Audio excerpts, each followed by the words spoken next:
Early on, we went to Benny Urquidez's school out in the valley. And this is early 80s, where Benny says to Rorion, he said, look, what you do is really good, but I don't think it's the art. I think it's you. And Rorion goes, no, it's the art. Richard, go put your gi on. Put my gi on.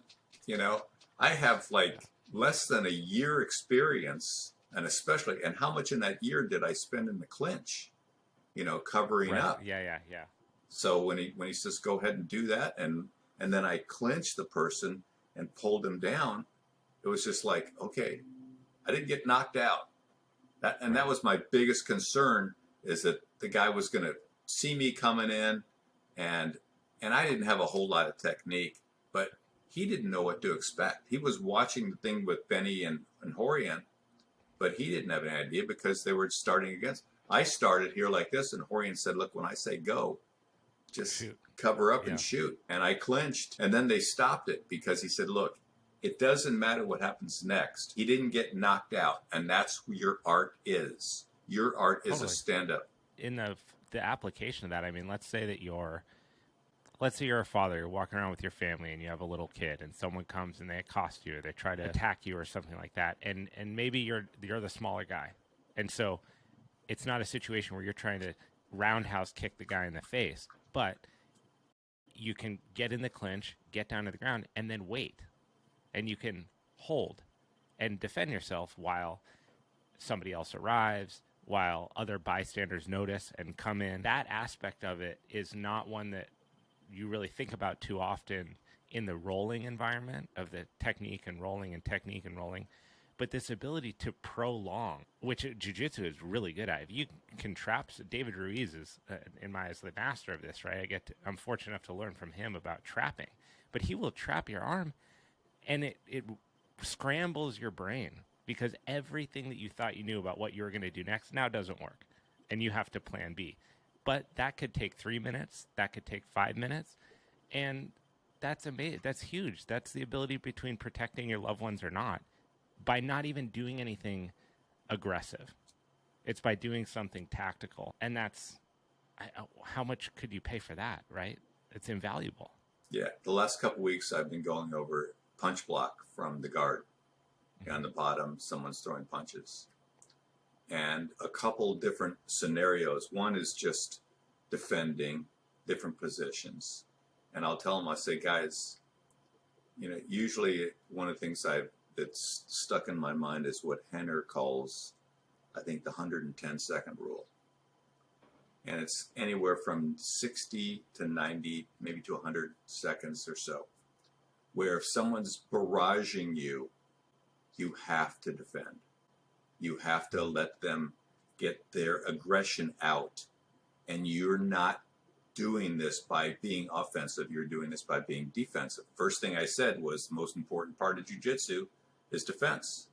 So I said, if you can just be in that position, so I was going over the different things from the guard. I said, you're not gonna, if you get a possible up kick, if the person comes up, fine, you have an opportunity.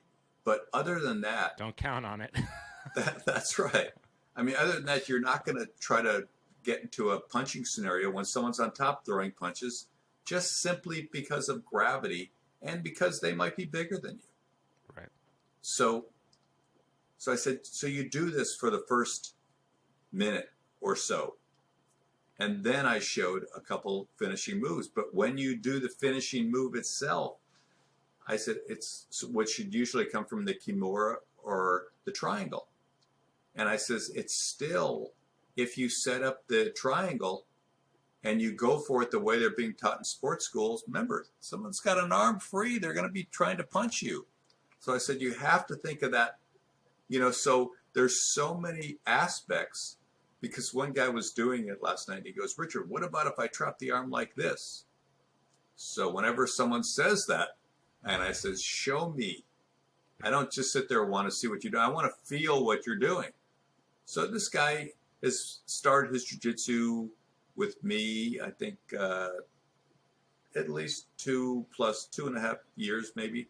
And he's a pretty good blue belt. You know, he's gotten very good, and he's learned to calm. Anyways, so I put me in the triangle. And I said, hold my arm the way you were talking about. And he held my arm. I said, do you have it good? That's the one thing that Rorion always said. It's like, put them, are you ready? let them, that's right. Let them put you in this position so you can, I said, he goes, yeah. I said, are you sure? Yeah. So as soon as he held my arm like that, I got my arm out really easily, and I was right in his face. And I said, look, palm strike in your nose, it's done. Done. Your triangle means nothing to me. Yeah, it's interesting. The Hoyler, I attended one of Hoyler's seminars he did recently in San Marcos last year, and we did a lot of the Gracie combative upright stuff, which was stand up. I wish that we did.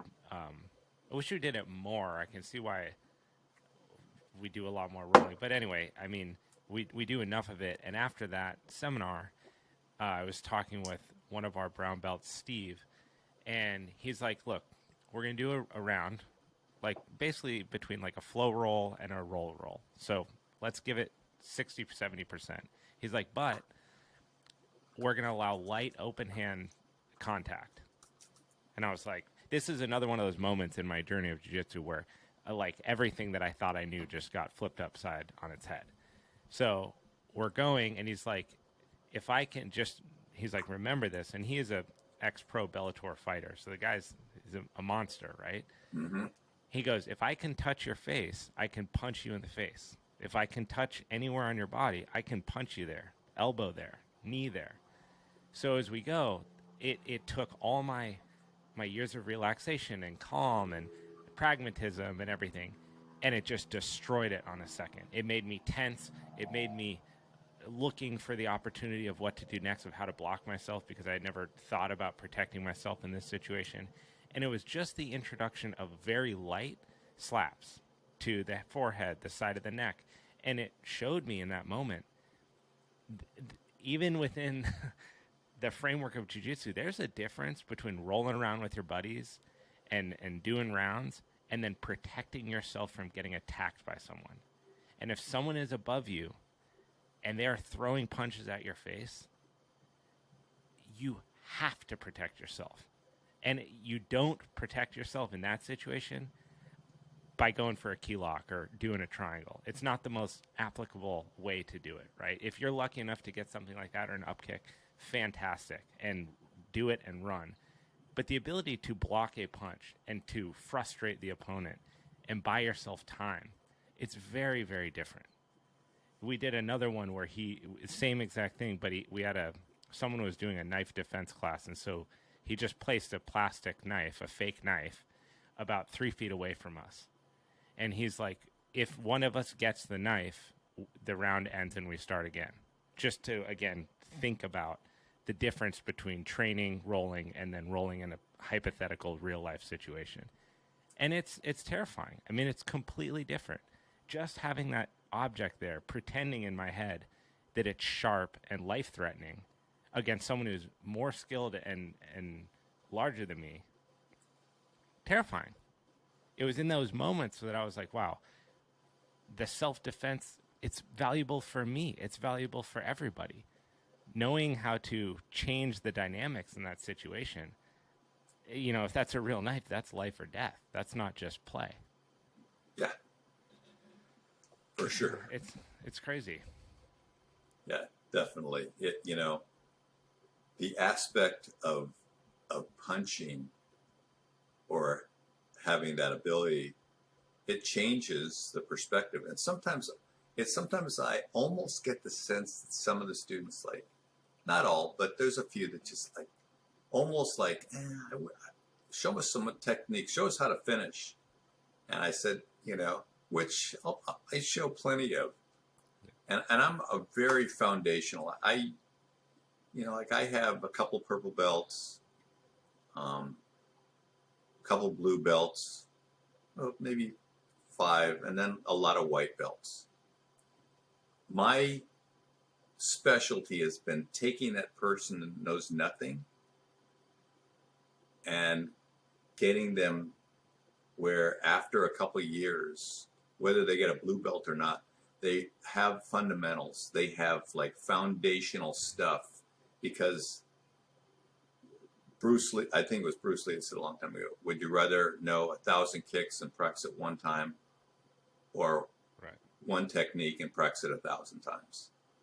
And I tend to show less moves, but the moves that I show, after a while, you own those moves.